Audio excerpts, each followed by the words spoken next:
Hello friends, Assalamu alaikum. How are you? I hope you are well. I am also well by the grace of Almighty Allah. I have already given you 86 structures for spoken English. I want to give you 150 structures. Thank you so much. Support me. If you cannot subscribe my channel, please subscribe now. Today I will start 87 number structures. Today I will give 5 structures from 150 structures. So let's begin. তো বন্ধুগণ, এর আগে আমি 86টি structure আপনাদেরকে দিয়েছি। আমি আগে বলেছি আমি আপনাদেরকে 150টি স্ট্রাকচার দিব স্পোকেন ইংলিশের জন্য। আশা করি এই স্ট্রাকচারগুলো যদি আয়ত্ত করতে পারি আমরা, তাহলে সবাই অনেক উপকৃত হব স্পোকেন ইংলিশের জন্য। তো সঙ্গে থাকুন, শুরু করি। তো আজকে যেখান থেকে শুরু করব সেটা হচ্ছে 87 নাম্বার স্ট্রাকচার। 87 নাম্বার স্ট্রাকচারে কি আছে দেখি আমরা। ফর ফিয়ার দ্যাট এর অর্থ হচ্ছে যদি বা বয়ে যে। এর অর্থ ফর ফিয়ার দ্যাট এর অর্থ হচ্ছে যদি বা ভয়ে যে। ফর ফিয়ার দ্যাট একটি বাক্য গঠন যা কোনো নেতিবাচক বা অপ্রত্যাশিত ঘটনা ঘটার আশঙ্কায় কিছু করার বা না করার কারণ বোঝাতে ব্যবহৃত হয়। এর অর্থ হলো যদি বা ভয়ে যে। এটি কোনো কিছু এড়ানোর জন্য সতর্কতা প্রকাশ করতে ব্যবহৃত হয়। এর স্ট্রাকচার দুইটি। Number 1, main clause plus for fear that plus subject plus might or should plus base verb. আরেকটি স্ট্রাকচার হচ্ছে for fear that plus subject plus might or should plus base verb comma main clause. তো চলুন উদাহরণে চলে যাই। Number 1, he stayed quite for fear that he might offend someone. সে চুপ ছিল ভয়ে যে কেউ আহত হতে পারে। Number 2, she left early for fear that she might miss the last train. সে তাড়াতাড়ি বেরিয়ে পড়ল ভয়ে যে সে ট্রেনটি মিস করতে পারে। Number 3, I spoke softly for fear that the baby should wake up.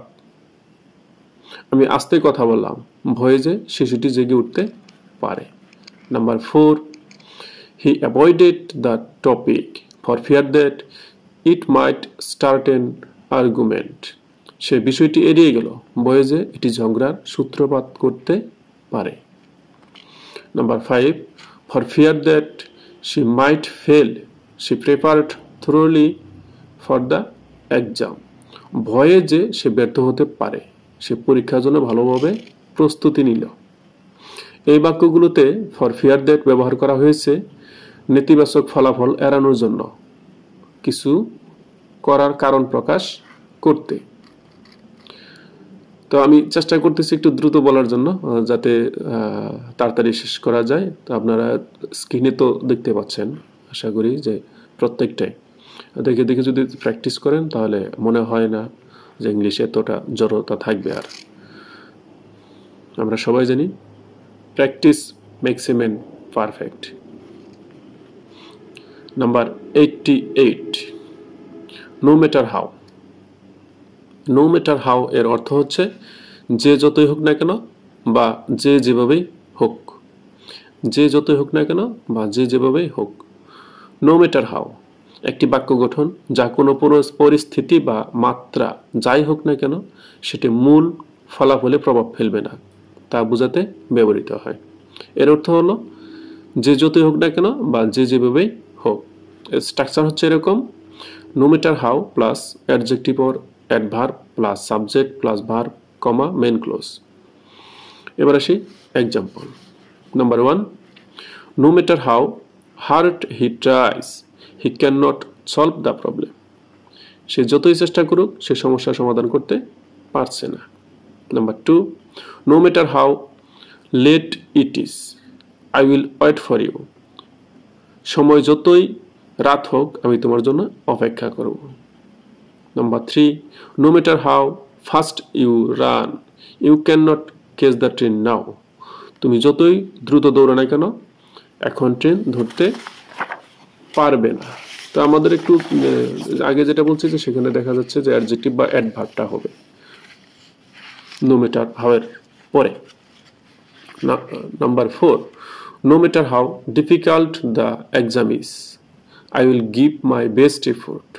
পরীক্ষাটি যতই কঠিন হোক না কেন আমি আমার সেরা চেষ্টা করব। যেখানে দেখেছে নো ম্যাটার হাউ এরপরে ডিফিকাল্ট আসছে, তো বুঝতেই পারছেন আপনারা অ্যাডজেক্টিভ বা অ্যাডভার্ব এখানে থাকবেই। তো number 5, no matter how much money he spends he can not buy happiness. সে যতই টাকা খরচ করুক না কেন সে সুখ কিনতে পারবে না। এই বাক্যগুলোতে নো ম্যাটার হাউ ব্যবহার করা হয়েছে পরিস্থিতির কঠিনতা বা সীমাবদ্ধতা থাকলেও মূল ফলাফল অপরিবর্তিত থাকার বিষয় বোঝাতে। বন্ধুগণ আবারও বলছি, যারা দেখতে পাচ্ছেন please subscribe my channel. Number 89, had it not বিন। একটি শর্ত সাপেক্ষ বাক্য গঠন যা কোনো অতীত পরিস্থিতি বা ঘটনা পরিবর্তে অন্য কিছু ঘটতে পারত তা বোঝায়। এটি সাধারণত থার্ড কন্ডিশনাল বাক্যে ব্যবহৃত হয় এবং এর অর্থ হলো যদি তা না হতো এবং যদি এমন না ঘটতো। হ্যাড ইট নট বিন এর অর্থ হচ্ছে যদি তা না হতো বা যদি এমন না ঘটতো। এর স্ট্রাকচারটা হচ্ছে দুইটি স্ট্রাকচার এখানে। Number 1, had it not been for plus noun comma main clause, এখানে would or could or might plus have plus past participle main clause এটা থাকবে। Number 2, main clause plus had it not been for plus noun। এবার আসি example. Number 1, had it not been for his hard work he wouldn't have succeed। যদি তার কঠোর পরিশ্রম না হতো তবে সে সফল হতে পারত না। Number 2, had it not been for the rain we would have gone to the park। যদি বৃষ্টি না হতো আমরা পার্কে যেতাম। I might have failed the exam had it not been for your help। যদি তোমার সাহায্য না থাকতো আমি পরীক্ষায় ব্যর্থ হতে পারতাম। Number 4, had it not been for the timely intervention the situation could have worsened। যদি সময় মতো হস্তক্ষেপ না হতো পরিস্থিতি আরো খারাপ হতে পারত। Number 5, we would have missed the flight had it not been for the taxi driver। যদি ট্যাক্সি চালক না থাকতো আমরা ফ্লাইট মিস করতাম। এই বাক্যগুলোতে had it not been ব্যবহার করা হয়েছে অতীতের কোনো বিশেষ শর্ত বা কারণের গুরুত্ব বোঝাতে যা না হলে অন্য কোনো ফলাফল ঘটতে পারত। এরপর আসি number 90, in the event that এর অর্থ হচ্ছে যদি এমন হয় যে বা যদি এমন ঘটে। in the event that একটি বাক্য গঠন যা ভবিষ্যতে কোনো সম্ভাব্য পরিস্থিতি বা শর্ত ঘটতে পারে তা বোঝানোর জন্য ব্যবহৃত হয়। এর অর্থ হলো যদি এমন হয় যে বা যদি এমন ঘটে। এটি ইফ এর মতো কাজ করে তবে আনুষ্ঠানিক প্রসঙ্গে বেশি ব্যবহৃত হয়। এর স্ট্রাকচার হচ্ছে দুইটি। Number 1, in the event that plus subject plus verb comma main clause। Number 2, main clause plus in the event that plus subject plus verb। এরপরে আসি example. Example number 1, in the event that it rains the picnic will be postponed। যদি এমন হয় যে বৃষ্টি হয় তাহলে picnic স্থগিত করা হবে। Number 2, we will provide extra support in the event that you need help। যদি এমন হয় যে তোমার সাহায্যের প্রয়োজন হয় তাহলে আমরা অতিরিক্ত সহায়তা দিব। Number 3, in the event that the meeting gets cancelled we will notify everyone। যদি এমন হয় যে মিটিং বাতিল হয় আমরা সবাইকে জানিয়ে দেব। Number 4, bring an umbrella in the event that the weather turns bad। যদি এমন হয় যে আবহাওয়া খারাপ হয়ে যায় তাহলে একটি ছাতা নিয়ে আসো। Number 5, in the event that you cannot attend please inform us in advance। যদি এমন হয় যে তুমি উপস্থিত থাকতে না পারো দয়া করে আমাদের আগে থেকেই জানাও। এই বাক্যগুলোতে ইন দ্য ইভেন্ট দ্যাট ব্যবহার করা হয়েছে সম্ভাব্য শর্ত বা পরিস্থিতি প্রকাশ করতে। এটি সাধারণত আনুষ্ঠানিক বা পরিকল্পনার ক্ষেত্রে ব্যবহৃত হয়। তো বন্ধুগণ, যদি এখনো আমার এই চ্যানেল কেউ সাবস্ক্রাইব করে না থাকেন, প্লিজ সাবস্ক্রাইব মাই চ্যানেল। আজকের মতো শেষ স্ট্রাকচার হচ্ছে 91। তো আশা করি আপনাদের সবারই স্ট্রাকচারগুলো ভালো লাগতেছে এবং এর যে উদাহরণ, আমি 5টি করে উদাহরণ দিচ্ছি আপনাদের জন্য, যাতে এই 5টি করে উদাহরণ প্র্যাকটিস করলে রেগুলার, তাহলে তেমন কোনো সমস্যা থাকবে না, অনেক কিছু জানা যাচ্ছে এখান থেকে। এবার হলো 91 ইভেন ইফ এর অর্থ হচ্ছে যদিও, তবুও বা যদি এমন হয়। ইভেন ইফ এর অর্থ হচ্ছে যদিও বা তবুও বা যদি এমন হয়। ইভেন ইফ একটি বাক্য গঠন যা এমন একটি শর্ত বোঝাতে ব্যবহৃত হয় যা ঘটলেও মূল ফলাফল বা সিদ্ধান্ত পরিবর্তন হয় না। এর অর্থ হলো যদিও বা তবুও বা যদি এমন হয়। এটি সম্ভাব্য বা কাল্পনিক পরিস্থিতি প্রকাশ করতে ব্যবহৃত হয়। এবার আসি স্ট্রাকচারে। Number 1, even if plus subject plus verb comma main clause. আরেকটি স্ট্রাকচার হচ্ছে main clause plus even if plus subject plus verb.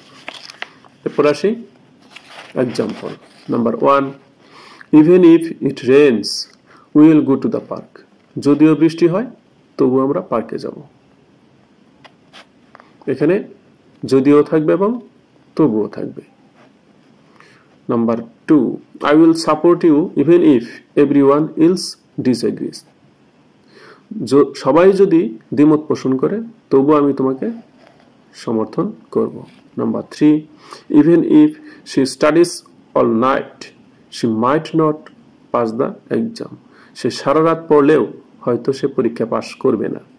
Number 4, they will not forgive him even if he apologizes. সে ক্ষমা চাইলেও তারা তাকে ক্ষমা করবে না। Number 5, even if I am late I will definitely attend the meeting. আমি দেরি করলেও আমি অবশ্যই মিটিংয়ে উপস্থিত থাকব। এই বাক্যগুলোতে ইভেন ইফ ব্যবহার করা হয়েছে শর্ত সত্ত্বেও মূল সিদ্ধান্ত বা ফলাফল অপরিবর্তিত থাকে তা বোঝাতে। তো বন্ধুগণ, আমি চেষ্টা করতেছি সর্বোচ্চটা দিয়ে যে আপনাদের স্ট্রাকচারগুলো দেওয়ার জন্য। আমরা সবাই জানি বা আপনারা বুঝতে পারতেছেন এই স্ট্রাকচারগুলো সংগ্রহ করা, এগুলো লেখা অনেক কঠিন বিষয়। তারপরে আমি আপনাদেরকে দিচ্ছি যাতে আপনারা সকলেই ইংলিশে ভালো করতে পারেন, সবার সাথে যাতে কথা বলা যায় ইজিলি। আমি মনে করি যে আমি যে 150টি স্ট্রাকচার দিব হয়তো বা বাড়াতে পারি সেখানে। এই স্ট্রাকচারগুলো আয়ত্ত করলে স্পোকেন ইংলিশে এত বেশি সমস্যা হওয়ার কথা না। এই স্ট্রাকচারগুলো শিখবেন, পাশাপাশি ভোকাবুলারি, আমি ভোকাবুলারি নিয়েও ক্লাস করবো এরপরে, যে দৈনন্দিন জীবনে আমাদের ভোকাবুলারি কি কি প্রয়োজন সেগুলো নিয়েও ক্লাস করব পরবর্তীতে। স্ট্রাকচারগুলো আগে দিয়ে নেই। তো সবাই ভালো থাকবেন, সুস্থ থাকবেন, আমার জন্য দোয়া করবেন, আপনাদের জন্য দোয়া করি। তো ভালো থাকেন, আল্লাহ হাফেজ, আসসালামু আলাইকুম।